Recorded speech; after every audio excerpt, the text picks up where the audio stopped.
Radio. I'm Sarah Kate Bazant, and oh no, my arch enemy, Dr. Sherlock Frankenstein, is attacking the city again! I'm Alistair Stevens, and times are changing. It's not the 1940s anymore. This is 1979. In case you haven't noticed, the world is in chaos. I'm Vinton Bain, and hello, dear listener. I see that you've come back for more. It seems your thirst for my dark tales and secrets of the night is unquenchable. Well, who am I to judge? Welcome, then. Welcome back, lost souls and dark travelers. But I warn you, what you are about to experience is no ordinary nightmare. No, this is a different kind of story. This is Black Hammer. Vinton, you set Black Hammer up for us. This was your idea to do this show. So first, thank you, man. Thank you. Secondly, tell us about Black Hammer. So let's flip over the VHS and read the back of this comic and see what it says. Once they were heroes, but the age of heroes has long since passed, banished from existence by a multiversal crisis, and the old champions of Spiral City, Abraham Slam, Golden Gale, Colonel Weird, Madame Dragonfly, and Barbalian, now lead simple lives in an idyllic, timeless farming village from which there is no escape. But as they employ all their super abilities to free themselves from this strange purgatory, a mysterious stranger works to bring them back into action for one last adventure. Do they really all use their powers to try and escape? No, it's kind of a weird summary, really. Sure. Yeah. It's the summary that they give you for like every website that talks about this comic. That's true. Well, maybe they did for like the first 3 years that they were trapped, and then 7 years later they're like, screw it. Really, what this is Jeff Lemire's love letter to comic books from ages past. Mm-hmm. Basically, all of the ages past up until the 80s or so. Yeah. The more idyllic times in comic books that we all look back on, even if we didn't exist during those times. And it's about these superheroes who are stuck in this small town on this farm, trying to figure out why they're there and how they can possibly escape. Yeah, it's really interesting that we sort of start in media res where we don't see very much of them. They talk about coming to this place and being trapped here, but we don't, and they talk about how they can't leave the town, but we don't actually see any of that happen. We don't see what happens whenever they try to leave. We don't see, they've got Gail there who's trapped in the body of a 9-year-old and who presumably is in the 4th grade for the 10th year in a row. I don't really know what they're doing with that. Yeah, I have some questions about that one too. That was odd, but it is interesting that we move in so boldly into this story. You're absolutely right. Starting in medias res, that we get this introduction to our characters as they are taking action on the 10th anniversary of their time here in this idyllic village. It's so good, you guys. I'm just going to spoil my verdict on this comic immediately. I love this comic. This is the best comic I have read in a long while. It's just gorgeous, particularly because it speaks to the things that I love most about the DCU. This is, in a way, kind of a love letter, not just to the Golden Age and the Silver Age of comics, but also a love letter to Crisis on Infinite Earths, to the mid-'80s event that reshaped the DC universe. And I love the little hints that we get about this multiversal crisis, whatever it was that happened. It's just so good. And each of the characters, of course, too, kind of reflects one of the DC archetypes, which I guess we'll talk about as we move through the cast. It feels like the Jeff Lemire version of something like Watchmen. It feels like this is Jeff Lemire doing his definitive version of the Golden Age and the Silver Age of comic books, and I am super, super into it. I'm on board for this series now. Well, as you just mentioned, Jeff Lemire is the author of this comic. He is a New York Times bestselling cartoonist and author. He's the author of titles like Essex County, the trilogy, Sweet Tooth, The Nobody, and Animal Man. His more recent work includes All New Hawkeye, Extraordinary X-Men, Moon Knight, and Old Man Logan. So he's working for Marvel a lot these days. Oh, wow. He's doing some pretty great stuff there. He's also doing Descender and Plutona for Image Comics, and he was doing Bloodshot Reborn for Valiant. I'm not sure if he's still doing that or not. In 2008 and in 2013, he won the Schuster Award for Best Canadian Cartoonist. He's also received the Doug Wright Award for Best Emerging Talent and the American Library Association's prestigious Alex Award, recognizing books for adults with specific teen appeal. He has also been nominated for 8 Eisner Awards, 7 Harvey Awards, and 8 Schuster Awards. In 2010, Essex County was named as one of the 5 essential Canadian novels of the decade. Wow. Yeah. He's a big deal, and he was a really interesting indie comics artist, for whatever indie means in this particular regard, for the longest time before he was kind of absorbed, adopted by mainstream comics writing. And he's just great, as you can tell, I think, from Black Hammer. Yeah. I first discovered Jeff Lemire by picking up one of his indie releases at a Half Price Books years and years ago. I just saw the art and it reminded me of my brother-in-law's artwork, and so I was like, oh, this is really cool. I bet he'll like this too. Yeah. It was his first graphic novel that he ever released called Lost Dogs, and I just followed his career since then. So I've been with him pretty much since the beginning, and it's been really awesome to see him start doing more and more stuff for himself, and then working for DC, and then moving over to Marvel, and everything that he releases for himself is pure gold. He's working on a title right now called Royal City, and it's so beautiful. Wow. I love it so much. That sounds awesome. I think I've read a little bit of Sweet Tooth before. That's whenever when I was reading through and seeing some of the other stuff that Jeff Lemire had done, like that stood out to me. Like, oh, I remember this. This was about a little boy with antlers. Yeah. And I don't know if I finished that series. I don't know if I was like standing in a Barnes and Noble and, you know, doing the worst thing ever, just reading the book and then putting it back. But yeah, I thought that this comic was really, really interesting. It doesn't quite speak to me, I think, in the same way that it speaks to both of you guys. So I'm not actually sure if I'm going to like be continuing reading the series. I really enjoyed reading the first trade, and I thought that it was really interesting, and I thought that the writing was really good. The art style is not my super favorite, but I think that that's again going back to like the, you know, the style of the times with like the Golden Age and Silver Age and things like that. It kind of is. The art is by Dean Ormston, who came up through 2000 AD, and it feels very much like a British comic, which is one of the other things that reminds me of Watchmen as I'm reading it. It doesn't feel like DC House style, which is like the obvious reference point that you would go to for something like this. It's much more ugly. It's just, I mean, deliberately and kind of beautifully ugly, but it's much more provocative it reminded and me punky in that sense. Of like the Sandman comics and some of the work I've seen done by Dave McKean and stuff like that. Yeah. Yeah, that's where Dean Ormston comes from. He, like you mentioned, he started with 2000 AD doing British comics, Judge Dredd and those things, and then he moved over to DC's Vertigo imprint, which is where Sandman comes from. He didn't work on Sandman specifically, but he did work on Lucifer and then the Neil Gaiman related title Books of Magic, and has done like numerous things since then. And Jeff Lemire really wanted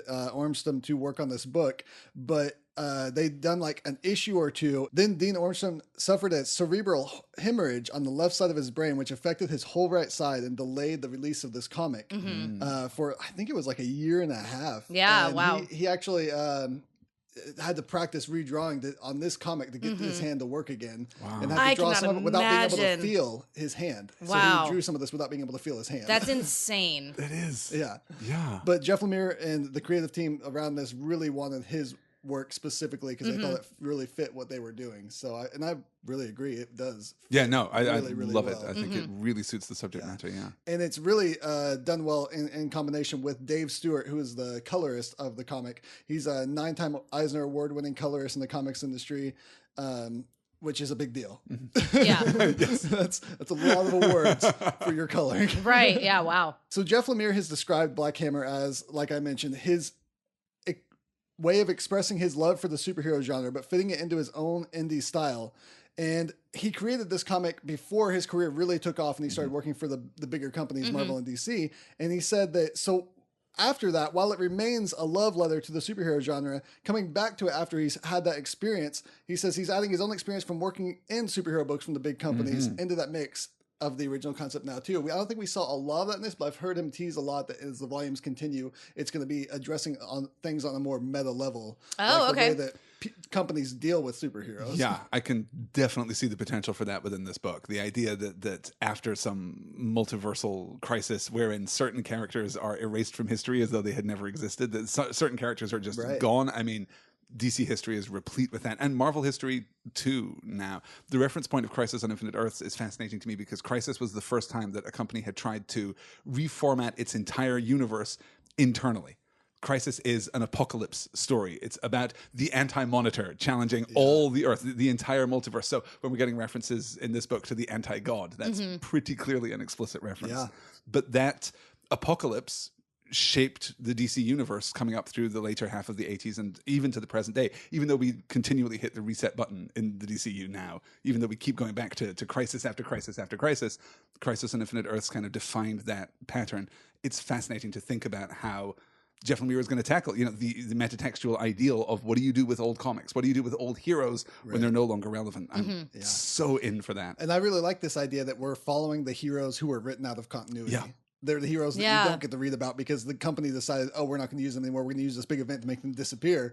But Jeff Lemire said, where did those heroes go? Let's follow it. Which I guess DC is doing some of now on their own thing with their Watchmen bringing in and doing all the stuff over there. Sure. Their timeline thing that they're doing at the moment. But this was before that. Jeff Lemire had to jump on it. It's funny that right now, as we're recording this, DC is doing The Button, which is about folding Watchmen into the DCU post-Rebirth. Which is weird. It's so weird. But and really talking about Flashpoint, like bringing some characters that messed with the New 52 and bringing some characters back from there and talking about how someone messed with time. Well, it was DC, the company. But in fiction, somebody messed with the time. Yeah. I also really like Jeff Lemire's way of doing these stories that here in this comic, you have superheroes going from fighting in this big city to having to live on this small town and on this farm, which is kind of the reverse of Superman's story, going from living in a farm and having to learn how to live in a big city. And Jeff Lemire grew up in a tiny farming community. So this is something that often gets referenced in his comics. He said that he always likes going back to the small towns and the small farming communities and thinking about what superheroing would look like there. What would you do as a superhero in a small town like this? And he says it would be so much harder to keep your secret identity in a small town where everybody knows everybody. There's only a few people there. How are you going to blend in? And he said that it always seemed like a rich, untapped ground for superhero comics. So that's one of the reasons why he really wanted to do this story specifically. And I really appreciate that his take on superheroes here, the way his writing works is all about these well-conceived characters, compelling character drama, and it's really especially true for this specific title that the superhero elements in it are superficial almost to the character work that he does. Yeah, absolutely. I mean, I'm rerunning the entire series in my head right now as I say this thing, but there isn't a single moment here where superpowers are actually necessary to the plot. They can impede the plot, if anything, but this is absolutely a character drama. Yeah. There's also a found family story here, but I like that it's a dysfunctional found family. It's like almost like a more real family because the way they fight and the way that they're complaining about each other, they're like, oh, why am I stuck with you? And so it's not like your normal found family where you escape the family that you were stuck with to people who love and care for you and you mesh well with. So let's talk about the characters in this before we dive into the actual story. I have a quote here from Jeff Lemire on what his idea was for these characters. He says, I tried to represent each era of superhero comics in the characters. So Golden Gale and Abraham Slam are definitely Golden Age inspired. Colonel Weird is a Silver Age sci-fi character, and Barbarian is a mix of Silver and Bronze Age, sword and sandals. And Dragonfly is 70s horror comics and 90s early Vertigo. That was the early conception. Of course, the characters evolve more beyond these initial trappings as they're developed more. So Abraham Slam, he's kind of has like a Captain America-esque origin story with a little bit of Spider-Man, his mentor who trained his character gets killed in front of him and he's going to avenge him and become a crime fighter. And he was like a fighter as a performer like Spider-Man at the very beginning there for just a split second. There's a moment of that. It's kind of halfway between Spider-Man and Batman. You're right, like Captain America, he's not technically superpowered. He's just extremely strong. And we're getting this, two fists of justice pulp hero kind of aesthetic for him. And he couldn't fight in the war. Abraham Slam is maybe the best superhero name that I've ever heard. That is so good. But he, in this small town, is all too happy to continue living his life not being a hero anymore. Yeah. Which is in stark contrast to Golden Gale. Yes. Who is a Captain Marvel Shazam type character who can say a magic word, but instead of going from being a small child to an adult man, she's an adult woman who goes to being a small child who has superpowers. Yeah. And she is stuck in this form in the small town and hates every second of it. Yeah. Yeah, she's powered, but not an adult, which is a difficult place to be. Sarah, you've never read any Captain Marvel, right? You've never read Billy Batson? No. So when we're talking Captain Marvel, we mean the DC Captain Marvel? We do. Yes. Okay, no. No. So does this character work for you? Because it's such a specific reference that it is almost bordering on like a parody of Shazam. Does it work for you? Were you into Gale? Did you kind of get her power dynamic immediately? I mean, I thought that it was an interesting concept. And like, I think I understood, like there was nothing about it that I was just like, this makes no sense to me. Sure. Because, comics, everything's finally starting to, not make sense, but you just kind of let things go. But I don't know if I liked Gale very much. Sure. But then I also am not a 55-year-old woman trapped in the body of a 9-year-old, so I can see how that would be very frustrating. Fair. But yeah, I mean, again, yeah, I don't know about, DC's Captain Marvel or like Shazam or any of that stuff. I mean, I think I know like the periphery of it. But yeah, I thought that it was an interesting concept, and it's interesting that, you know, she got stuck in that form in this little town, and just how much, you know, drama that causes and how unhappy she is. And again, it raises some questions like, how long have you had her in the 4th grade here in this little ageless town? Like, what are we doing there exactly? We've been here for 10 years, but she's 9 years old. And has been 9 for 10 years. Has been? Yes. Yeah. I can't imagine that that's an oversight. I can only speculate that we'll get some kind of perspective on that. And it's really fascinating just to flip the Shazam metaphor on its head like that and have this older woman becoming a young girl.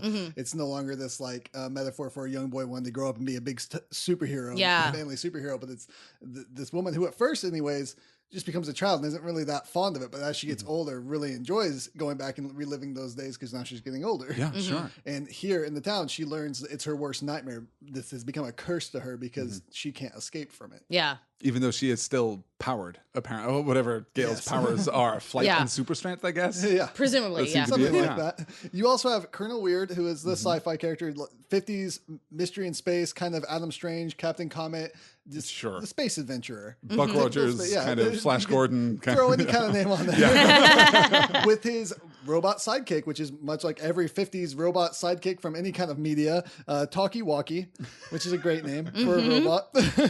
And it's, just his sidekick and all of his adventures, and maybe wants something a little more, as we get a slight hint of. Yeah, which is really interesting.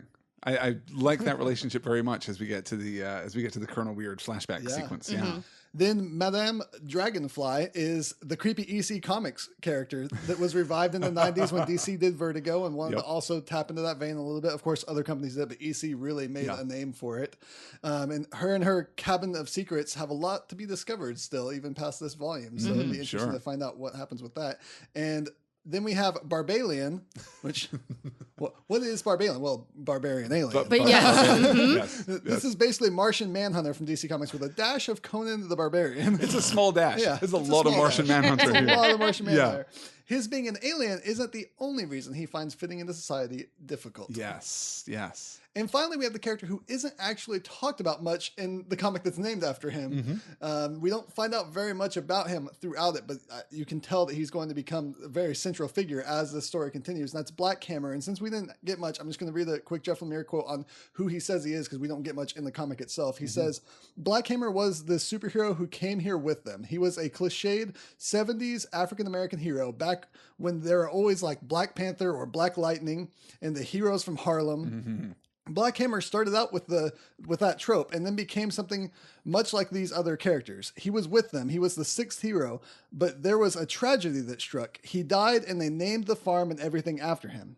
But beyond that, I'm not going to say anything other than it's going to be a huge part of an unraveling mystery, and certainly you're going to see more of Black Hammer, the character in the book, for sure.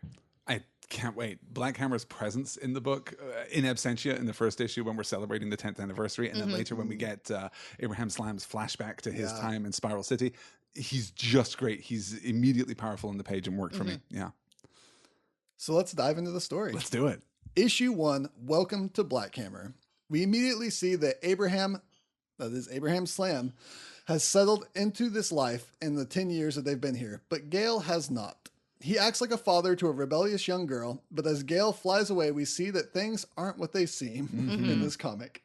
Great character introduction. Yeah. The narration that we get from Abraham is fantastic. Yeah. And I also thought that it was really good work of, because at this point you don't know that these guys are the superheroes, and then you see Gale flying off and it's like, okay, they have powers. All right, this is what we're doing. Cool. All right.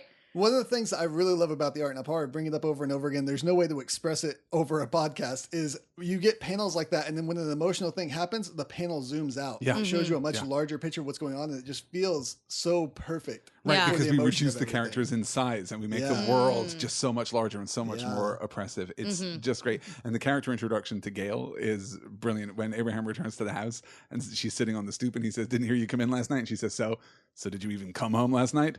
What's it to you what I do, Abe? it's this great interaction. It tells you everything about these two characters right there in one page. It's just fantastic.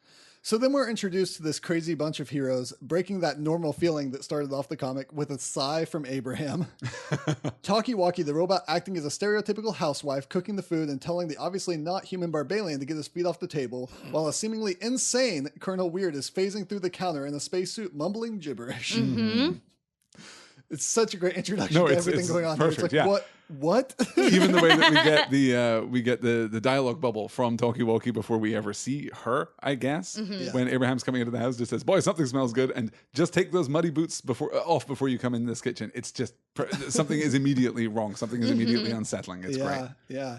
Then Barbalian goes to console Gale on the roof of the farmhouse, which we'll find out is their normal meeting place. Yeah, I really like that. Yes, they talk of going to some event and about their previous lives as superheroes. Barbalian doesn't miss their old lives of heroic so much as he misses freedom. It's a really powerful idea. We're setting up their incarceration here in this fairly bucolic, fairly idyllic setting. How did you like the farm setting itself, Sarah? Did this speak to you like as an Oklahoma girl? Does this like no, not at all. Resonate Are you with joking? You? I hate nature. I hate being outside. My dad grew up he grew up picking cotton all the time. He tells me. I heard that story a billion times growing up as a child. Like, you don't have it as bad as I did. At least you're not spending 14 hours a day picking cotton. And I'm like, okay, Dad, you went to school and stuff. Whatever. Whatever you say, old man. But no, it felt oppressive to me, even though you've got, obviously, it would be like a beautiful scene. Like, it's really pretty to look at, but being stuck there, being trapped there would be the worst. It would be so much worse than being trapped in a city where there's all these different things that can distract you and that can keep your mind off of this incarceration that they're having to deal with. But no, they're just trapped in this small town where, like Vinton was saying earlier, what Jeff Lemire was saying is that, it's so much harder to have a secret identity in a small town where everybody knows who you are. Everybody knows these people's names, like right off the bat. But I think that oppressive feeling is absolutely deliberate. In the title page for the first issue where it says "Welcome to Black Hammer," we get this perspective on the farm that is that is drawn through this tree, where the boughs of the tree kind of limit and bracket the farm. So it already feels heavy and oppressive and limiting. If we're feeling the constraint of this incarceration. So meanwhile, Talkie-Walkie works on a device in the barn and talks to Colonel Weird. We learn that the Colonel is able to go to a place called the Parazone, and he mentions that his mind has been off lately. He starts to repeat his questions and then disappears. Talkie is making a probe to send out of the city limits where they are trapped in hopes of rescue. This is apparently not the first that she has made, but she hopes this one will succeed. Abraham heads to town with Barbalian and Gale in tow. We get a brief glimpse of Madame Dragonfly as the group departs. We see Barbalian can change his look to appear human, much like Martian Manhunter. Yes, exactly. We learn that Abraham likes visiting town because he enjoys the flirtatious company of a waitress at the local diner, Tammy. Tammy Trueheart. Yeah. Her name is Tammy Trueheart. Yeah, that's pretty on the nose. Just in case you weren't sure that she was the heroine in a Golden Age comic. Yes. Tammy wants to come out to the farmhouse to meet the family. Obviously, Abe wants to avoid this. Barbalian comes across the new priest outside the church who offers him free coffee and an invite to church sometime. Barbalian uses his real name Marks rather than his alias, which is funny that when you get introduced to that's his name. Then you're like, oh, Martian Manhunter is John Johns. This is Mark Marks. All right, pretty cute. I see what you're doing here. The local sheriff Red comes into the diner with Gale and Grasp, telling Abe they need to talk because his 9-year-old granddaughter has been stealing cigarettes from the store again. Yeah. Red obviously has something against Abe and his so-called family, and we see that Red is Tammy's ex-husband. Womp, womp, womp. Exes be crazy. And I like this exchange that they have. Of course, Tammy gets up in arms because she immediately sees what's going on, and then Abraham wants to fight him, and he remembers what it's like to punch criminals and punch bad guys, and he looks at him dead in the eye, and Gale even encourages him that he should just go off on this guy, and he says, let's go. We just have to go. And you should have beat his ass, Grandpa. This is the life that he wants, and he wants to forget all of that. Yeah. Even if it costs him standing up to someone like Red. Yeah. Which is, if you're thinking about the Captain America analog in particular, heartbreaking. This is Steve Rogers reduced in a sense to the point where he cannot fight a bully anymore. And that's, it's tough. But it's also like something that Captain America would only be able to do, to have that spirit to say no to something like that. Sure. Like anyone else would just hit that guy. And so far, we've had a flash from Gale of her previous existence. We got a little one-panel shot of her flying across Spiral City. We get a one-panel shot of Barbalian fighting some kind of spider monster, and then we get the one-panel shot of Abraham socking some bad guy in the jaw. Yeah, I really liked those. I thought those were really, really cool. Yeah, we get some glimpses here in this issue, and then each of the next 5 issues will focus on one specific character, which I really like. I thought that was a perfect way to introduce all of these characters in one volume. Yeah.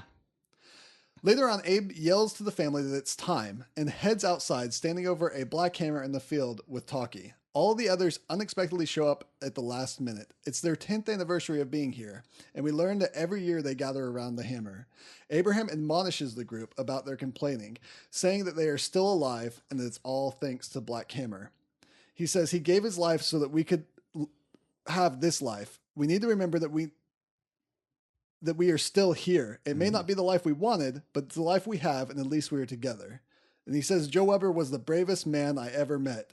He never backed down from a fight, no matter what. And we get a flash to Black Hammer in his heyday, too, which is great. Yeah, and then all the flashes to Black Hammer, you never really see him fully. He's always concealed in silhouette or something, which I find really interesting. We see a flashback to 10 years ago. The caption tells us that that's when they saved Spiral City. The narration is an article being written about how the group defeated the anti-god. And there's some amazing Kirby-esque art here. I love the Kirby feeling to all of this. Yeah. It's and we've so even great. got this prominent yellow sky, which Crisis on Infinite Earths was defined in part. It was referred to as a red sky crisis because the skies across the multiverse turned red, which meant that in every DC tie-in comic, even stories that had nothing to do with Crisis, there would be a couple of panels with a red sky. But here, the skies are this vibrant yellow color, which is partly, Silver Age coloring, but also partly, I think, speaks to this idea of this multiversal crisis. Right. But you're right. The anti-god is, basically Galactus. Even I know great. that. Yeah. And I know nothing about DC. Yeah. And I like that this page gives us an introduction to each of the heroes, reintroducing them as their heroes, not as the people they are, but as the heroes that they were seen as. Yeah. Abraham Slam, the original two-fisted crime hunter. Golden Gale, America's super-powered sweetheart. Barbalian, the warlord of Mars. And Colonel Weird, swashbuckling space hero. And my dad, Joseph Weber, the Black Hammer, hero of the streets. Yeah. It's fantastic. So we find out that the person writing the article is the daughter of the Black Hammer. The article ends saying, I believe that they are still out there somewhere, and no matter what, I'm going to find them. Now, she interested me the most out of everybody, I guess, because I get that our main cast has been trapped on this farm for the last 10 years and everyone's feeling a little grumpy, but I personally don't have a whole lot of patience for protagonists and stuff just aren't. Like, I like for there to be hope and positivity and things like that. And for, I don't necessarily enjoy stories where basically everybody has pretty much given up and it's like really like that, I don't know, like that, like old style noir detective is already like everything in the world totally sucks and there's nothing we can do and it's all just super duper terrible. But when we're introduced to Black Hammer's daughter, I'm like, oh, okay, there's still hope in your eyes. I'm interested in you. Please let me follow your story. Well, she's also taking action for all the talk in the blurb for the comic about, they're trying to escape from this idyllic community. Talkie-Walkie's the only one who's actually trying to escape from this community. Everyone else, I think you're right, Sarah, has given up hope to one degree or another. But here we have agency and we have motivation and it's clearly laid out and it's really super engaging. Did anyone else catch that during the flashback to the crisis, we don't get Madame Dragonfly? Right. That she isn't present there. I didn't catch it the first time. When you look at the art of what's happening when they're introducing all of them, I don't know if it was a purposeful thing or if it was just time why they left her out mostly of this issue except that one glimpse.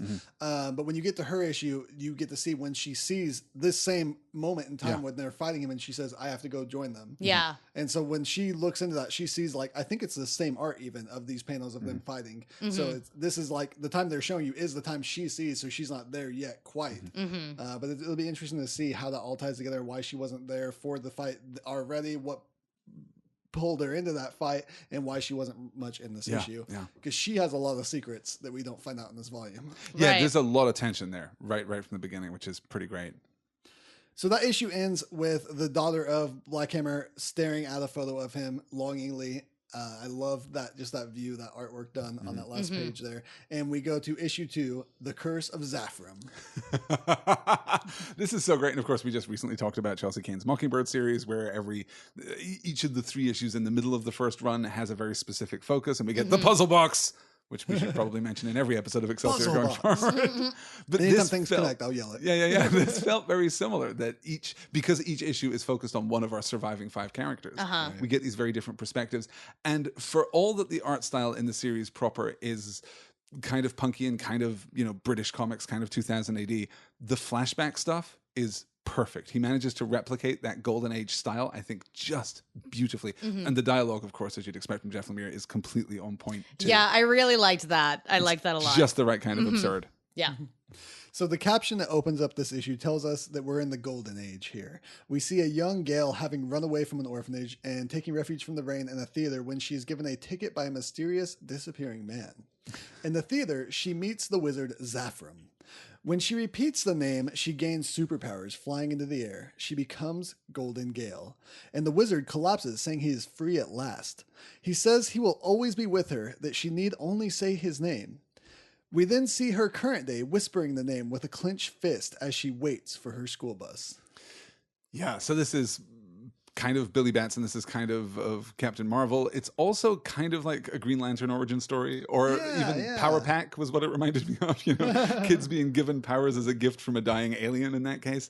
This works for me gorgeously as a Golden Age origin story. And then the transition back to the present and the angst and the heartache of Gale really speaks to me. She really works for me in this book. So Abe is there with her and explains why she must go to school so they can blend in and seem normal. He says they go through this every year. And this kind of bothers me, like as we've mentioned before, because she's always 9 years old. So have they always said she's 9 years old? Have they faked it and it's been like, oh, she's big for her age? But yeah. Yeah, and then they'll say, oh, no, now she's normal for her age. Oh, I guess she's not growing anymore. Yeah. I mean, I'm confident because this seems like such an obvious plot point that we're going to discover that this town resets in some way, that they are there for a year and then the year cycles and we start over again, because we're certainly behaving as though this is her first day at school. Yeah. And I think that there may be something you know what? there. It's not though, because the principal says, I was hoping with this fresh new year she would have changed. That's true. That's yeah, true. and That's also we get we get like the new preacher and everything, and like it doesn't seem to, I don't know. So we'll have to discover where that goes. I guess 'cause we I don't don't know. learn much about the town itself. We're so focused on these characters that we don't learn much about their history in the town at all. Right. The last 2 panels of this page, though, make me very happy. When she says, but I'm not 9 years old, Abe, I'm 55. And he says, and you smell like gin. Have you already started? To which she replies, how the hell else am I going to get through this fucking charade?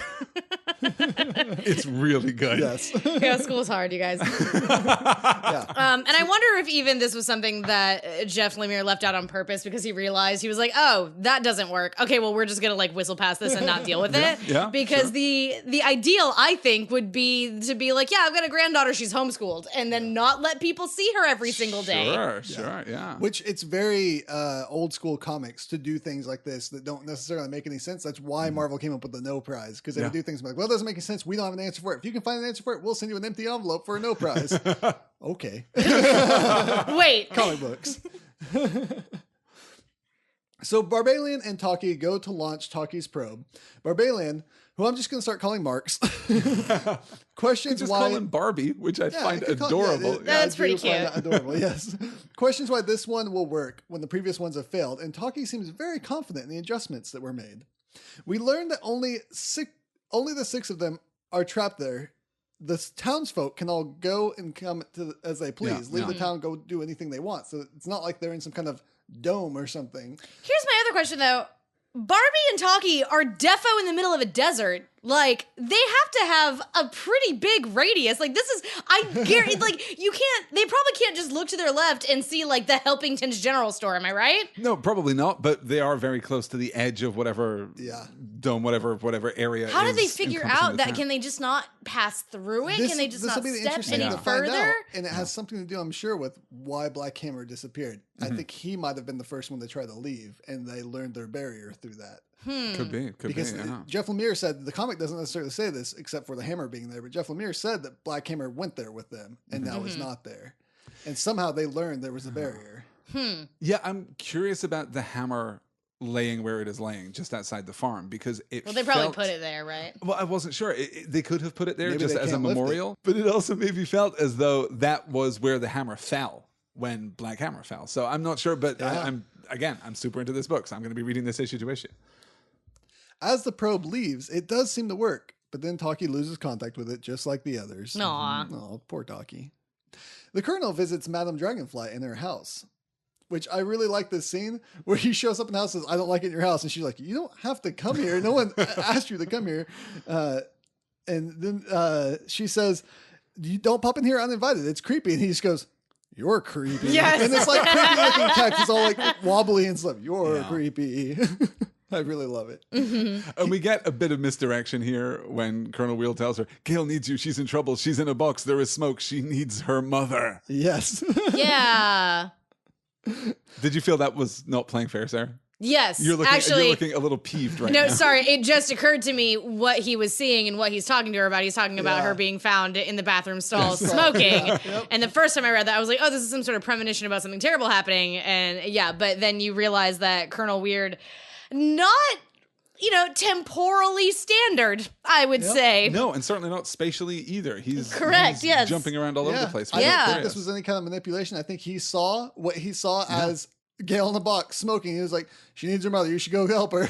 Yeah. And kind of knows already that she will play the role of Gale's mother. Like, has seen that by the time we get to his comic, and we get the sense that his experience is never, not linear. it is not happening. So, okay, we're not there yet. Well, I guess we can wait until we get. Never mind. All right, we'll wait till we get there. Just talking about Colonel Weird and like his specific dialogue and things like that. Oh, yes. I had a question about that, but we'll wait. Yeah, we'll get to that for sure in issue 5, I think. So back in Spiral City, in the Golden Age, we see Gale, now a young woman, looking on while a robot destroys the city, trying to decide if she should say the magic word and go stop it. She's afraid that the man that she likes will not like her because she turns into a child, and that her high school mates will make fun of her. Mm-hmm. Also, her arch nemesis' name is Dr. Sherlock Frankenstein, which is pretty good. That's pretty good. It's her high school sweetheart, Brock Hansen. What I love too is the dialogue that we get from Dr. Sherlock Frankenstein. Ha ha ha ha! Robo King is the pinnacle of my undead genius. Spiral City will finally belong to Dr. Sherlock Frankenstein. And he's a gross-looking character. Perfect Golden Age dialogue. Yes. I love it. Absolutely. Yes. So then we cut back to the present, and Gale, in child form, is smoking in the bathroom stall at school, repeating the magic word that won't work, Zaphram. She is caught by an adult. Mm-hmm. Abe sits at the desk with Gale, being lectured about how she is out of control, just like last year. No one smokes in the 4th grade. As he is accused of not being able to care for his granddaughter, he brings up that her mother is ill. Then in walks Madame Dragonfly. The school says that it's gone too far and they are going to call child services, but then Dragonfly casts a spell like a Jedi mind trick, and the officials start saying how wonderful Gale is doing. So I wonder if this is something that, does Madame Dragonfly just show up on the first day of school every year and it's like, you've never seen this child before. Just let her enroll, everything's fine. Would probably solve that problem. Probably so, but then she'd have to do that to like everyone in the this school, is like a right? weekly occurrence at the school. But we do get this hint when they step outside and she kind of reveals her true form, green skin and dragonfly wings and all. And Abraham says, Dragonfly, someone will see you. And she says, not unless I want them to, Abraham. So it's possible that she's just sufficiently magic that she can reset the town's memories of Gale or, of any of them. Yeah. But if you've got that kind of loophole, it kind of makes the vulnerability of the family a little less urgent. Sure. Anytime something bad happens, just see if Dragonfly will make it go away. There's like a collection of dead mailmen out behind the bar. Oh, totally. Just every time someone goes, oh, God, we've been discovered not again. Dragonfly. I like Gale, what she says to Dragonfly here. I can't decide what's more humiliating, having to go through the 4th grade again, being talked down to by that old prude in there, or having to pretend this hag is actually my mother. And then Dragonfly says, if I had really given birth to a spawn like you, Gale, I would have killed myself a long time ago. Wow, these two really, really love each other. They're feeling love there between them. Yeah. And then Abe loses his cool and is like, Gale, would you please shut the hell up and get in the truck? Mm-hmm. Which would be my attitude toward Gale also, frankly. Inside, we get this moment of genuine humanity from her, where she offers an unprompted apology, and we get just a couple of these in this first volume. I love Gail. I completely get these glimpses give us a sense that she really is a good person, that she really is. She really was a hero. She's just stuck in this really struggling crappy situation. She explains to Abe, but he probably knows. So she's really explaining to us that while all of them are trapped there, she's trapped there and inside of a child's body. Yeah. She is dually trapped. Yeah. Another flashback, we see Gail starts to dislike transforming as she grows older. She doesn't want to become a child again. But then, as she enters old age, she starts enjoying it again, being able to relive her youth. And I do like, as they show this, they show her saying Zaphram, and then next to it in the panel, they show her doing heroics. Yeah. And it seems to line up with old superhero, the decades. Like the first panel looks like a golden age, next one looks like a well, it looks like the first ever Superman comic from carrying Action the car Comics. over her head. Yeah. And then that last one is definitely Dark Knight Returns with the lightning in the back. It's perfect. It's just gorgeous. Yes. And in that moment where she starts freaking out in the truck with Abe, and she talks about how it's a curse that wizard lied to her, and she starts screaming the word Zaphram as Abe hugs her and tells her it's all right. You get to see that this is a found family, but more of a forced found family. Yeah. And so there is that weird dynamic where they don't get along, but they do love and care for each other, and they are trying their best. I did really like this section here where we've got Abe and Gail in the truck, and they're having, and it's after the conversation, and Gail is so upset and is like crying and yelling and all of this, and Gabe like gives her a hug and all of this. I did enjoy that. I enjoyed that quite a bit, actually. The watercolor backdrop to that final panel on the page behind the truck is stunning. It's not like anything else we've seen in the book, but it's just so gorgeous. I love it. And it gives us our transition to the stinger at the end of the issue. Yeah. Right. As the two question whether they'll ever get out of this place, the panel starts zooming out to show Talkie's probe flying through space.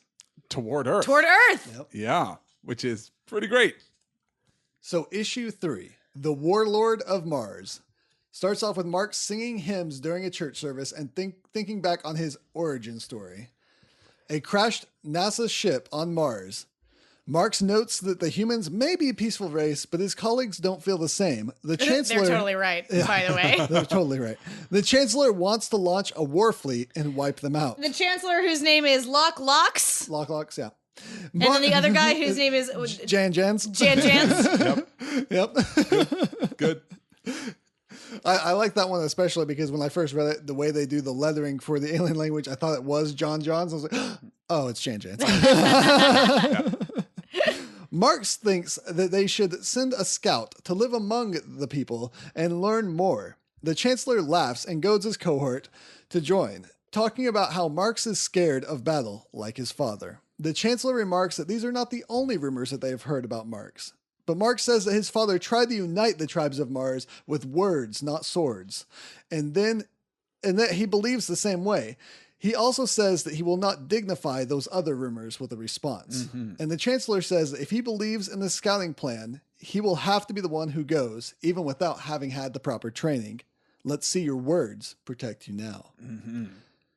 So Martians are homophobic, or at least these Martians are homophobic. Yes. That's as we'll get to in a few minutes. Yeah. I mean, so is the race of people that he goes to be among. True. Yeah. We out. don't do any better as Earthers. Marx continues to sing the hymn in current time, and the priest looks on, pleased. The sheriff, Red, glances over hatefully at Marx. Elsewhere, Abe lays with Tammy in her bed the morning after their first sleepover. Tammy wants to come over to Abe's and meet the family. Abe argues, but eventually relents and invites her for dinner. Red confronts Marx outside the church about how secretive his family is and accuses them of having something to hide, but then wanders off as an angry, sad man. As he leaves, Marx looks back on his arrival on Earth. Crashing in the water and climbing out on the dock, he sees a police officer shot by a gangster. He takes his form, dropping the police officer's body in the water, and stops the gangsters. I should say the police officer was killed. He didn't drop him in the water. Right, no. The gangsters killed the police officer. Chuck him in the Marx ocean. is a hero. Bye! He then stops the gangsters, taking his place in this fallen police officer's life, meeting his partner there on the scene.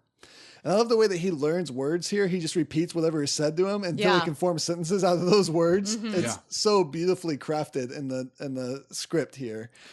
Yeah, particularly when he starts using the gangster's words as he's kneeling over the body of the dead police officer. Quit your yapping and put your back into it. Ain't taking me alive. As he drops the body off the dock. Vin, I wanted to ask you how this worked for you because we talked about how he's representative of the Silver Age of comics. This felt like a super golden age sequence. Coming to Earth, the gangsters feel incredibly golden age, but the art style is very Silver Age. Did that work for you, that combination? Yeah, I think it did. I think in my mind, none of this was set in stone. It's all a fluid representation of love from comics throughout the ages. Sure. So it really does like flow fluidly. And I think that's what Jeff Lemire meant when he said that he started off with these certain archetypes, but it really grew and evolved from there. Is that he just started pouring all of his love from comics from all over the spectrum of the ages of comics into this. And so I think it works really well for me. And there is that strong Vertigo 90s influence through all of these stories too, which is pretty great. Yeah. 6 years later in the flashback, Marks talks with the same officer who is still his partner. His partner distrusts the superheroes, especially Barbalian, Marks's alter ego as a superhero. The two talk about how close they've grown over the years, and Marks puts his hand on his partner's leg, but his partner goes into a hateful rage. Should have known, man. You've always been a freak. As his partner drives off, Marks goes into a rage and attacks the gangsters that they were watching in his Barbalian form. Repeating what his partner said. What am I? I'm a freak. I'm a monster. And then it shows beautifully done as he turns around in his alien form with blood on his face and this rage of anger. 2 small panels as the priest of the church in current time waves goodbye to him and he turns away sorrowfully. And the caption box just says, a monster. It's so emotional and impactful. Just great. And when you read this issue for the second time and you realize that when he's looking up at the priest is lit from behind and it's this radiant moment of connection, it's gorgeously done. Yeah. Marks returns home, confiding in Gale that he has always struggled fitting in, but thinks he found someone like him. It becomes apparent as Marks says he is going to go for it, kissing her on the head and flying away, that Gale thought he was talking about her, that she has feelings for him. It's heartbreaking. And again, it does this thing where they have the panels of the action happening as she begins to weep and she looks down on the roof and it zooms out to show the Black Hammer silo there and just her weeping on the roof with the birds flying overhead. And it's that great, impactful, emotional scene that's done so well in the art here. It's every time. Elsewhere, a man leads Black Hammer's daughter, the journalist, to a crater with the probe in it, informing her it's from Colonel Weird's ship. End of issue 3. It's a really strong issue that is really tough to read. Yeah. I found it very emotional, found it very, very impactful. This was the moment that Barbalian won me over as a character because he's been a little in the periphery for the series so far. But yeah, as focus issues go, I thought this was just beautifully done. Yeah, and a very human story, of course, which is one of the things that you can do with alien characters in comic books. Yeah, it's so funny how typically the alien story in fiction is used to let us see ourselves. Yeah. Exactly. Issue 4. Slam bam, thank you, ma'am. Flashback to a young, scrawny Abraham Slamkowski during wartime, being told he is unfit for service. He desires to fight the good fight in the war, but is just not fit enough. He has been turned down by everyone. That's when he meets gym owner Punch Socklingham. Punch Socklingham. Socklingham. That's so good. So good. Yep. Over time, Punch trains him to be a strong fighter and shortens his name to Abraham Slam, saying with a name like that, you were born to fight, just like me. Gangsters come in, shooting and killing Punch for money that he owes. Just like right there in front of Abe and everything. Slam punches out the gangsters, and Punch, with his dying words, tells Abe that he's got more heart than anyone he's ever seen and to never stop fighting. Abe decided that he might have missed the war, but can still fight the good fight against criminals as a superhero, as Abraham Slam. That last panel where he's half in silhouette and we get his internal monologue there. Punch is right. Maybe I missed out on the fight overseas, but this just proves there's still plenty I can do back here at home. I'll use my training to track down this nefarious Mr. Olsen and all the other thugs like him that are taking over Spiral City, but not as Abe Slamkowski. No criminals and no gooders will come to fear me by another name.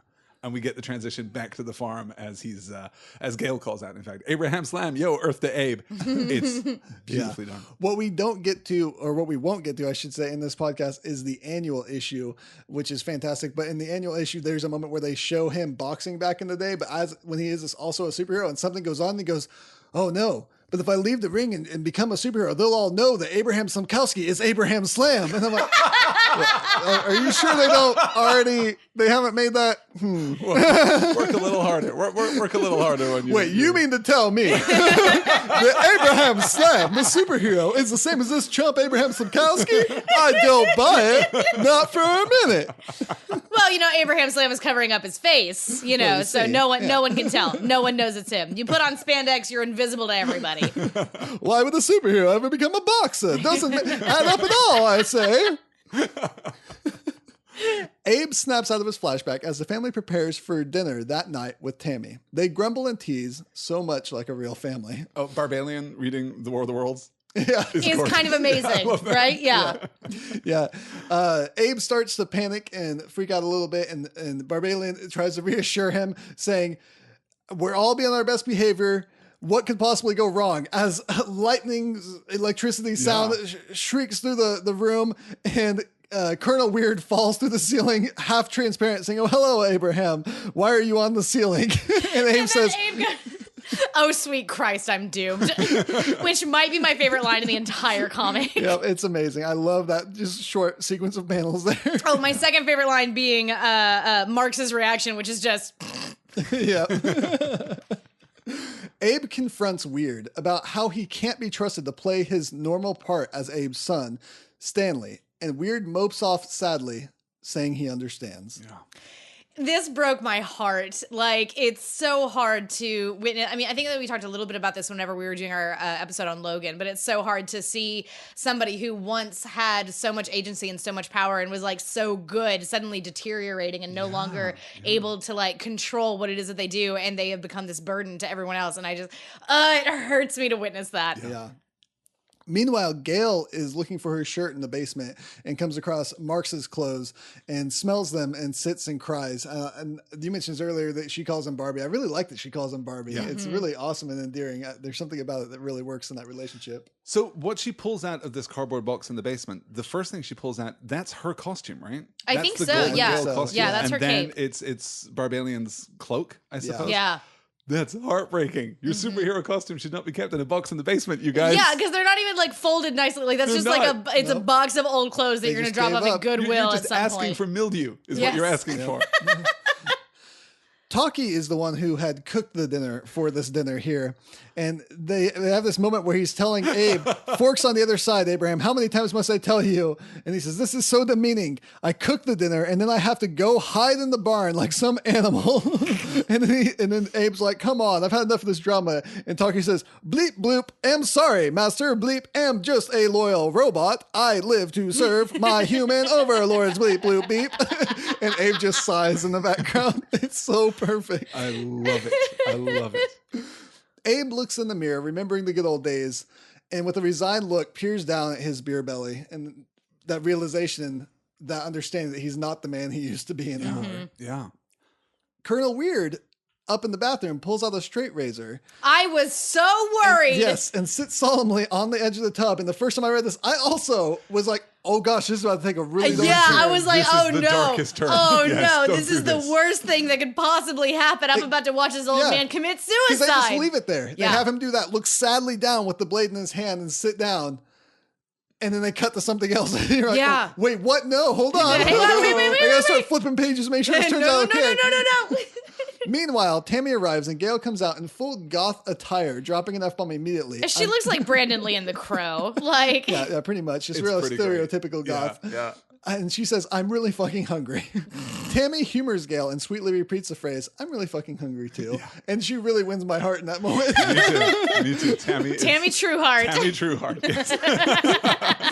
Abe explains that his daughter, Gail's mom, Madame Dragonfly, is sick in bed, but a panel shows her doing some voodoo witchcraft of some sort, and I like that. He's like making up this lie, and she's like, "Whatever, I'm doing magic." with horrifying little voodoo dolls apparently walking out of the pentagram that she's inscribed. Yeah, I don't know what's going on with everything over there, but I don't know if I want to. I don't know much about voodoo, except I'm like 99% sure that you do not want your voodoo dolls up and walking out of the magical Satan circle you have created them for. Yep. Nope, you don't want that. No. You don't want that thing. Gail is being kind of a jerk here at the table. Being the worst. She says that her mommy is always sick because her daddy is never home. And then when Marks is asked by Tammy what he went to university for. Gale says that he went to be a priest, but he left because of the drinking and having an affair with a nun. Gale is the worst. What, Uncle Mark? You told me I always had to tell the truth. Remember? Cut it out, Gale. Don't yell, Uncle Mark. She's just a the monster. Worst. Yeah, she's being a total bitch right now. The turn that we get from her in just a moment. Yes. It's my favorite Gale moment in the series. It's beautiful. And they're about to lose their cool with her. They're both getting angry here. And then we get this flashback in a moment to see Abe fighting a monster called Cthulhu. Not Cthulhu, but Cthulhu. It's a type of Cthulhu. It's a kind like Cthulhu Steve or Cthulhu John. This is Cthulhu. Cthulhu Steve. Once again, I'm sad that we don't title these episodes. We're probably going to have to start. That's the ancient one who's also a quarterback for your high school. Yeah, Cthulhu Steve. Cthulhu Steve Holt. Exactly. Cthulhu Steve Holt. He's even holding his arms up the same way in that first panel. Which I just love the dialogue as Abe talks to Cthulhu and says, I know exactly who you are, Dr. Lewis Love. You are a biology professor at Spiral University. You spliced your DNA together with a radioactive octopus and went bonkers, killing 6 of your grad students, and you have to pay for those deaths, Doctor. Spliced your DNA with a radioactive octopus. As a PSA, don't do that, kids. If I had a nickel. Then Blackhammer shows up and tells Abe he is out of his class in this fight, that the world has changed, that things are more serious, and he can't babysit an old man like Abe. Yeah. And then he just carries off the radioactive octopus like it's a teddy bear. Yeah. And this is like, I got this. So great, because this is such a nod to what was happening in DC around the time, immediately pre-crisis. The idea that these Golden Age heroes were still running around, still punching gangsters, but were also now being dragged into these cosmic level events, these Kirby level events. And these things were happening side by side. It was really weird when you think about it.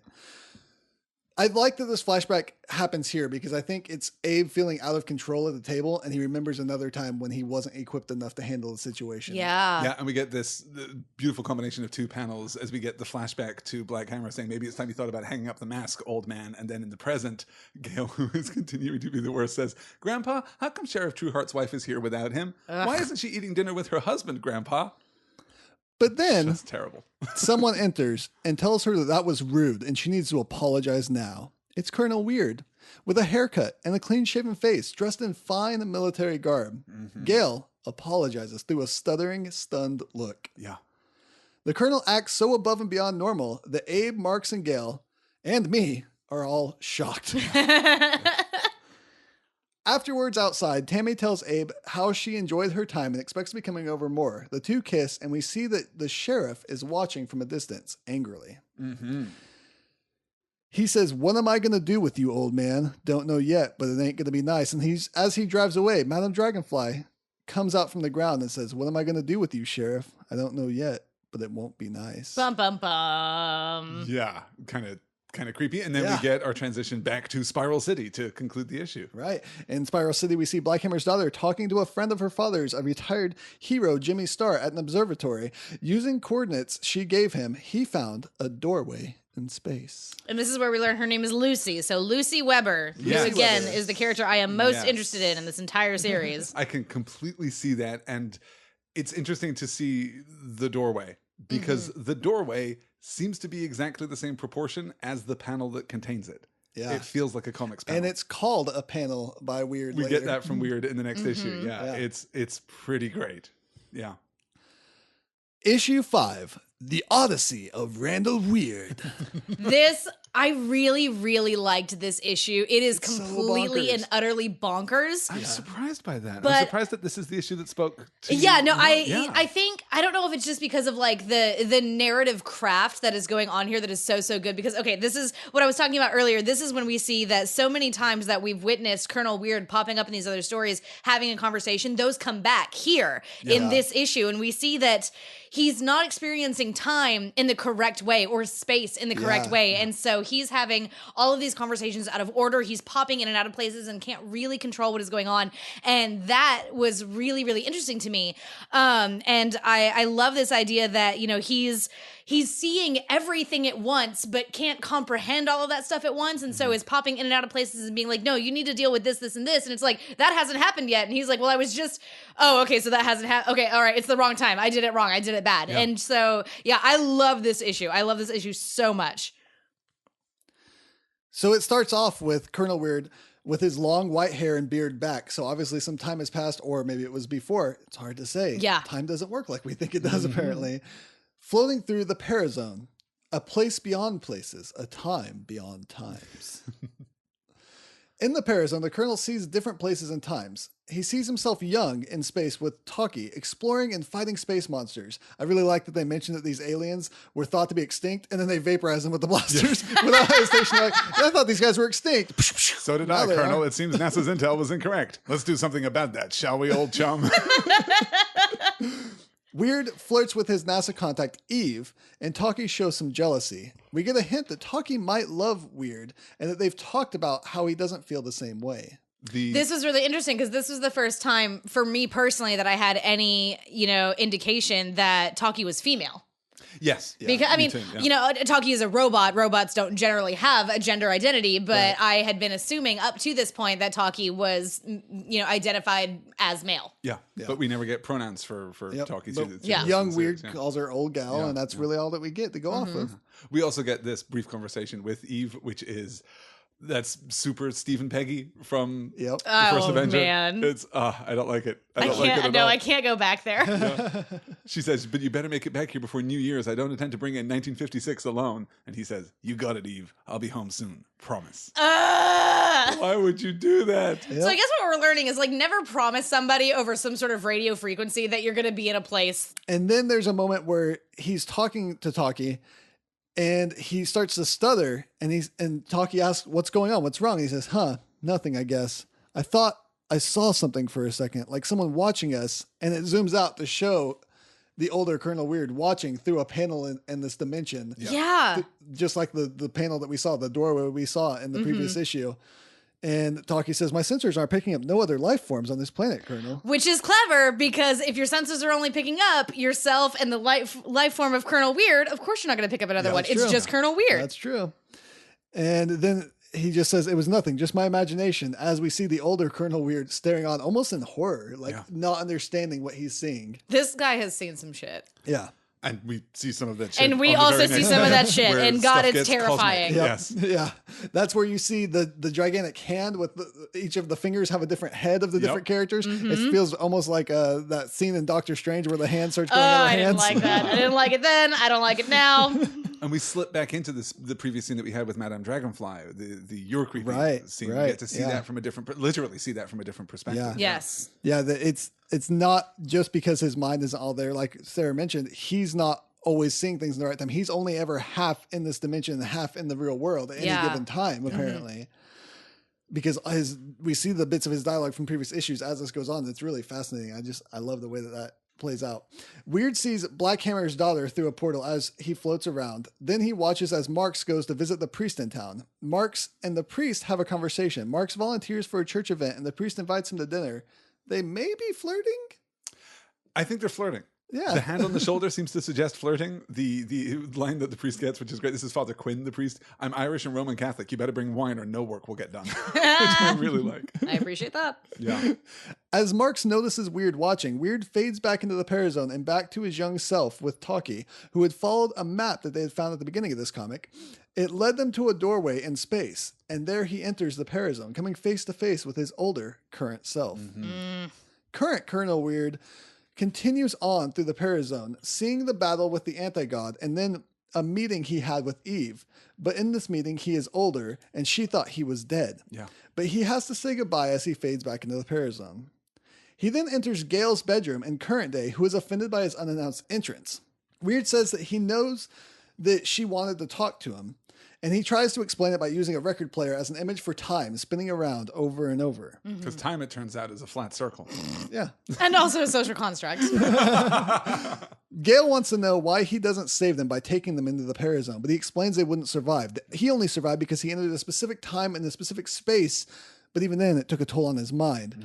Gale cries out that it's worth any risk, but Weird explains that he did take a woman who begged him once and it didn't work out well. Yeah. Entering the Parazone again, Weird sees a woman, Eve, separated out into pieces, floating in the zone. This is a really cool and disgusting panel. There's like a thing of skin. There's some guts. There's eyes. It's just like all separated out, like almost scientifically. Yeah, the brain and the heart are separate. The guts are flowing out. You see all this muscle. Yeah, it's nasty, but also super cool. Yeah. He watches a flashback of him taking Eve into the zone. He cries out no, and his past self mentions deja vu. Weird runs through a portal to escape watching it and finds himself on the porch with current Abe, who invites him to grab a beer and watch the sunset. As Weird sits, Abe thanks him for last night, cleaning up for Tammy. But Weird doesn't remember that was last night. Sometimes his mind wanders.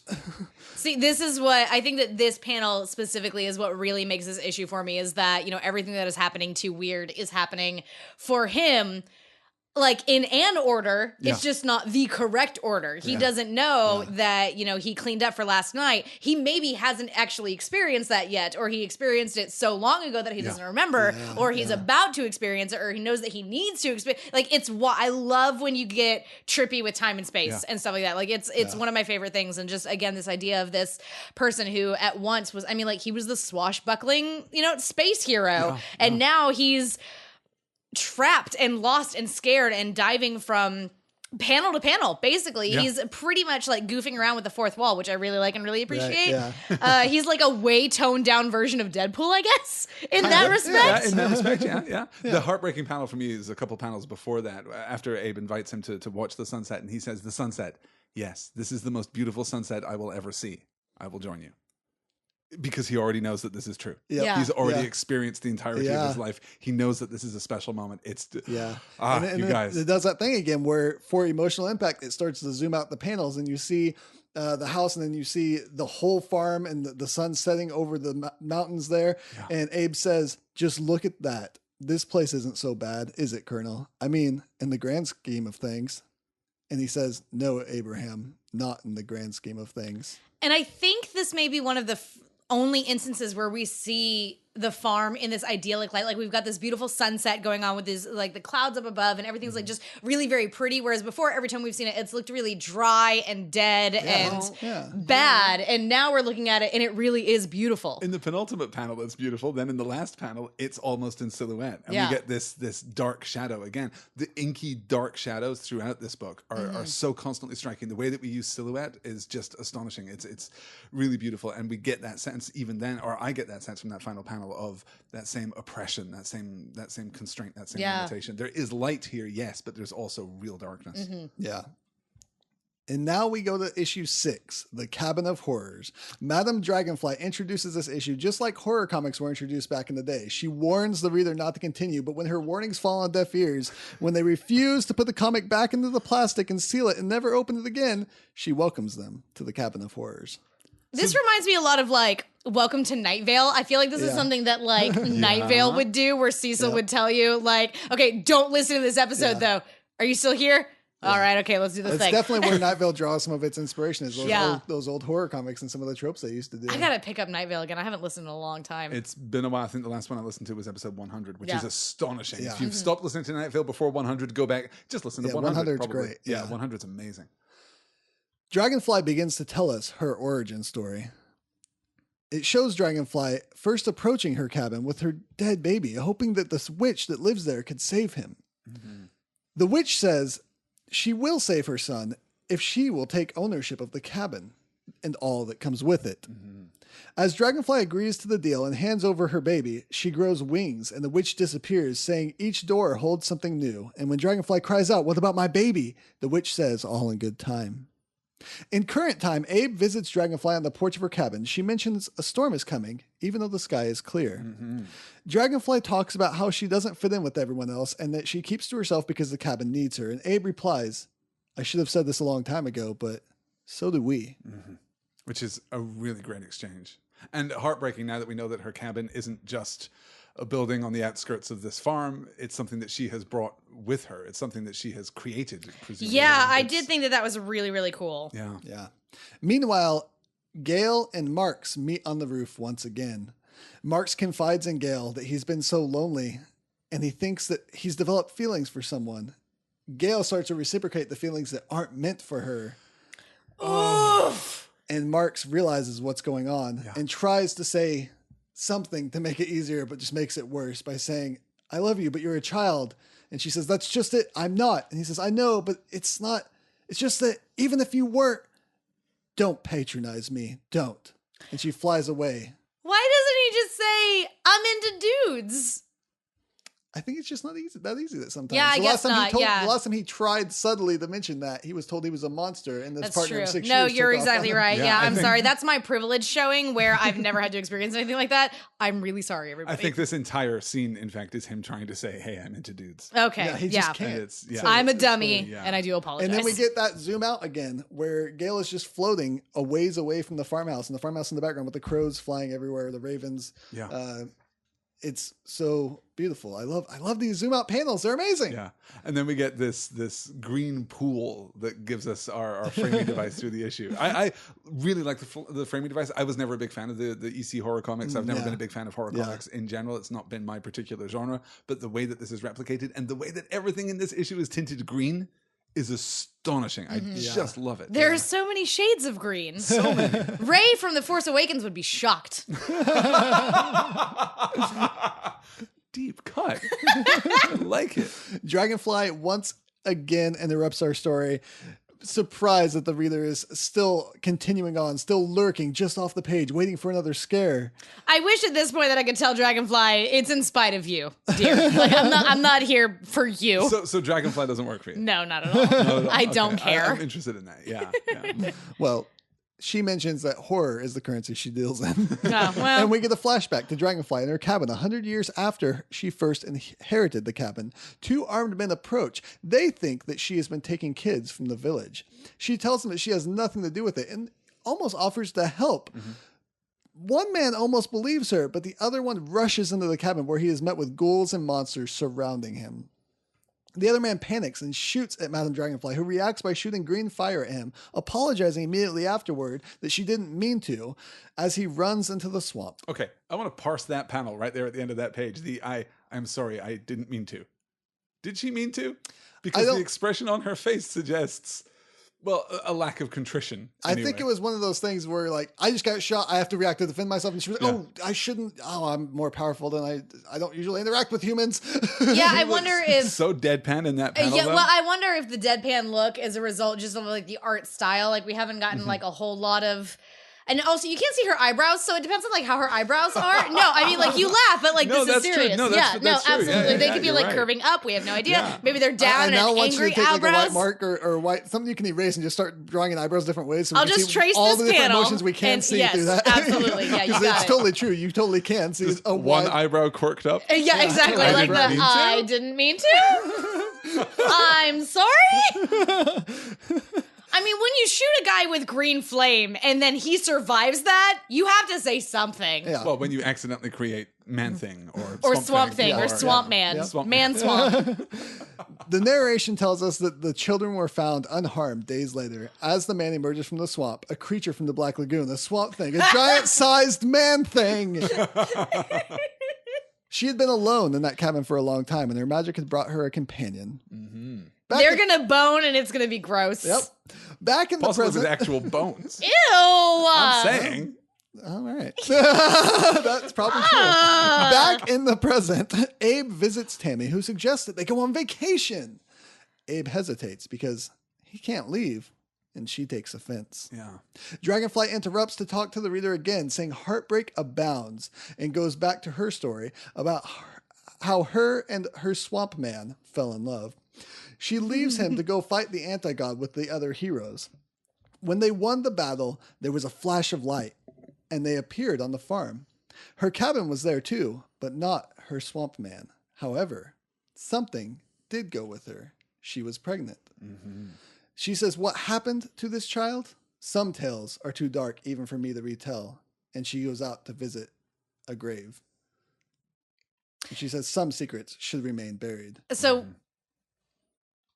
I my theory is that the child was stillborn from having to dimension hop, and also Magic Swamp Thing and Scary Green Witch. Yes. Yeah. Possibly, certainly. Yeah, I'm certain that we'll revisit it in due course. Sure. When I read that issue, I'll tell you about it. Thank you. Yeah, I am curious about that, just from a narrative perspective.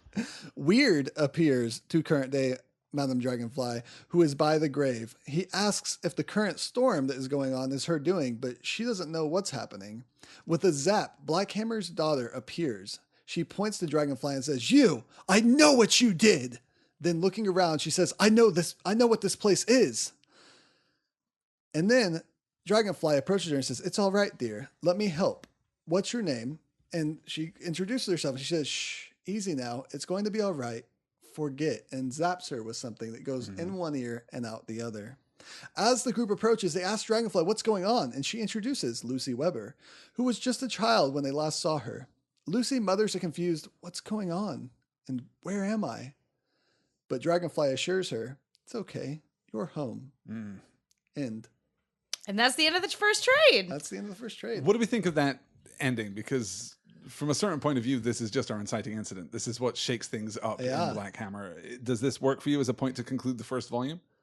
I think so. See, okay, whenever we first sat down to read this, well, we weren't all together. When I first sat down to read this, I thought for some reason that this was like why don't we sit down and read all these things together? I don't know. We probably should start doing that, though, right? Get like a giant beanbag. Yeah. Yes. Sit around Oh and my read gosh, we'll get comics one of all those day? giant love sacks and we'll read comics together. It's going to be great. It'll be like in kindergarten when it's time to go read, and you all each grab a book, and then you sit so close to each other on the beanbag. Our elbows are all and in we each all other's have graham faces. crackers, and instead of apple juice, we have God, berry I love graham crackers. Holy shit.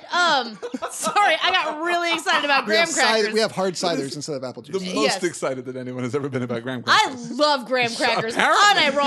I love graham crackers too, as long as there's chocolate and marshmallows roasted involved. I mean, that's fine. I'll make you a s'more, but I'm going to eat the chocolate and the graham crackers separate and then give my marshmallows to some camper child. That's what I did for 5 years straight. Child. Okay, yeah, I'll give them to you. It's great. It's totally fine. But I thought that this was a self-contained story. I didn't realize that this was a continuing series. And so I thought that it was just going to be, just that they had collected like the self-contained story. And so it surprised me a little bit when I got to the end and I was like, oh, none of this was resolved. I guess there's more. Yeah.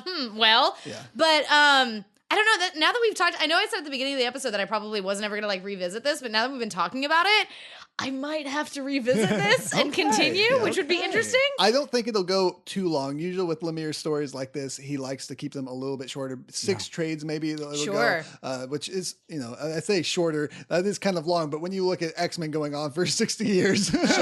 Comics lean toward the indefinite series. Right. That's the idea. Yeah. If something gets canceled pretty much at any point from Marvel and DC, then it's a failure. Yeah.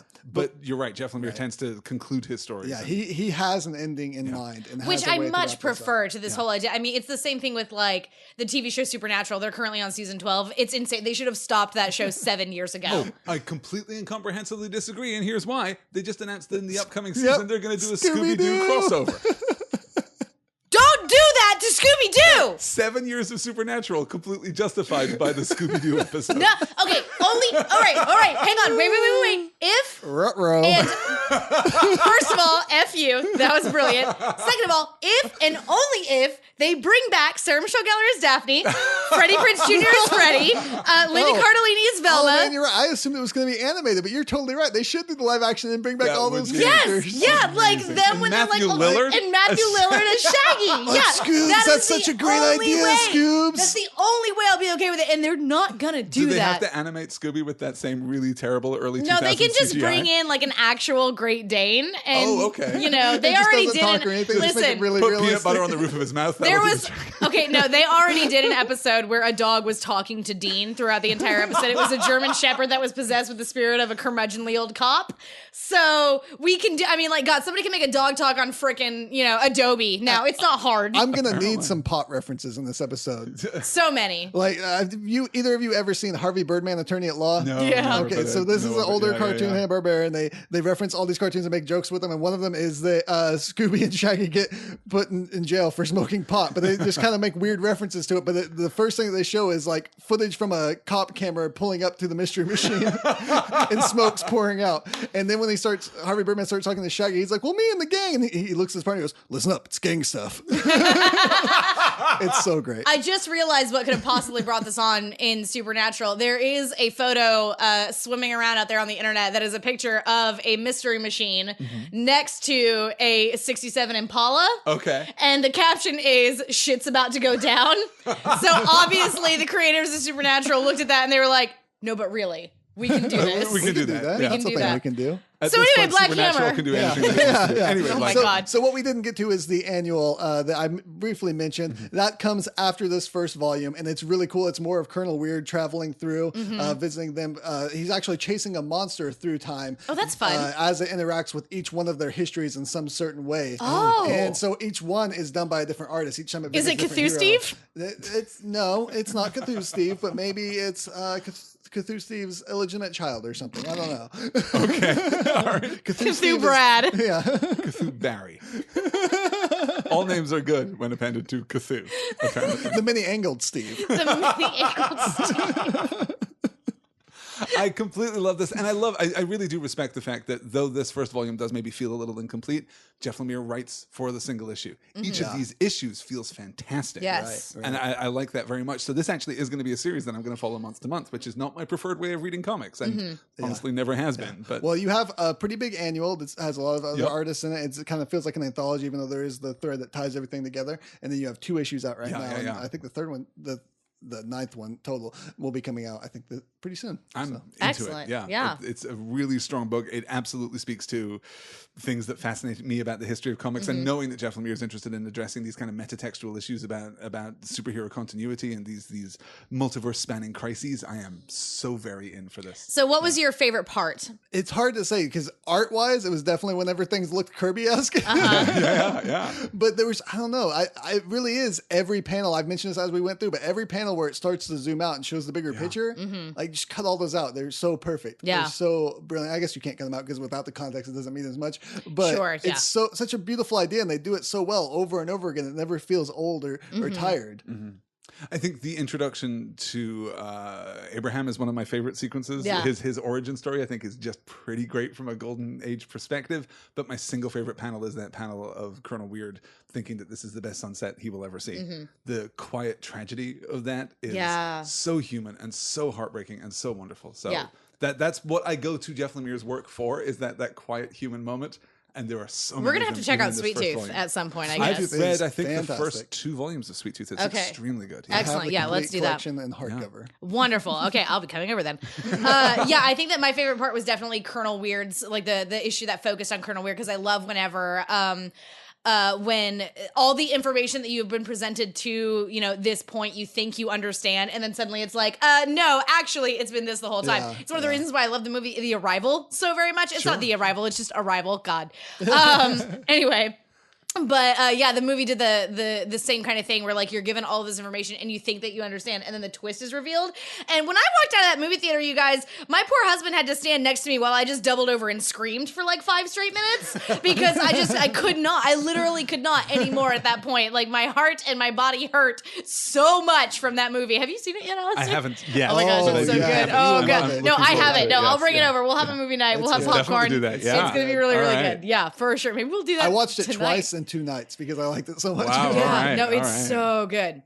Okay, well, this was a ton of fun. Thank you so much, Vinton, for suggesting this book to us. It was a lot of fun. Really interesting, very different from the kind of stuff that I usually read. So I really appreciated that, like broadening your horizons, etc. Next week, we are going to be completing our Captain America trilogy. It's been a few weeks. We had some other stuff going on. We had to go see things, Guardians, yeah. and all of that. So we're going to be doing Captain America Civil War, which I'm very, very excited about. I dread to think how long that podcast is going to be. Yeah, I'm gonna have to find a way to sum up my notes a lot. Yeah. Maybe we can just read the synopsis from IMDb or Wikipedia, and then we just spend the next 3 hours talking about our feelings. Yeah. Yeah, it's a pretty great movie. Yes. I cannot wait to discuss it. Hey, you guys, T'Challa's in this movie. T'Challa's in this movie. So good. You know who else is in Spider-Man. this movie? Wanda. You know who else is in this movie? Creepy CGI Robert Downey Jr. Oh, yeah. We'll have to talk about that, I guess. Well, I tried. I tried to. I don't know. There's some kid in spandex. Yeah. On the roof. Now we know how you're going to intro the next episode. That's good. Awesome. Well, thank you guys so much for joining us this week. If you have not checked out Black Hammer, please do, because otherwise this episode in particular I think is going to be totally bonkers if you don't know about like the material that we're talking about. If you like the show, if you want to support what we do, head on over to patreon.com/commonroomradio, where you can kick us $1 a month or whatever you can afford. If you do that, you'll get to hear our very first gag reel, which is a lot of fun. It's really good. Usually on the gag reels, I just get a little drunk and swear a lot. So that's always fun. And we've discovered that sometimes there are just sentences that we can't say, no matter how many times we try. Yeah. Sometimes you can't say screen and scream in the same sentence. Sometimes it's very difficult. Sometimes you get Fiona Staples confused for Fiona Apple. And it ruins your entire recording experience on occasion. And it infects your co-hosts and you feel like a monster. Sometimes that happens. Be sure to get in touch with us on Twitter. You can get in touch with all of us at Excelsior Cast. You can get in touch with me at Elsa Grab the Salt. You can find me at Paper Bullets. You can find me at Flesh Eater. You can hear more from me at the Read Brave Comics Podcast, which is an excellent podcast. I highly recommend it. And not just because I continually guest spot on it. Yeah, we've both been on it. Yeah, high five. Yeah. It's a great show. It's a good high five. That was a very good high five. Awesome. Well, thank you guys so much again. From Common Room Radio, I'm Sarah Kate Bazant. I'm Alistair Stevens. And I'm Vinton Bain. Zaffram. Damn it! Excelsior!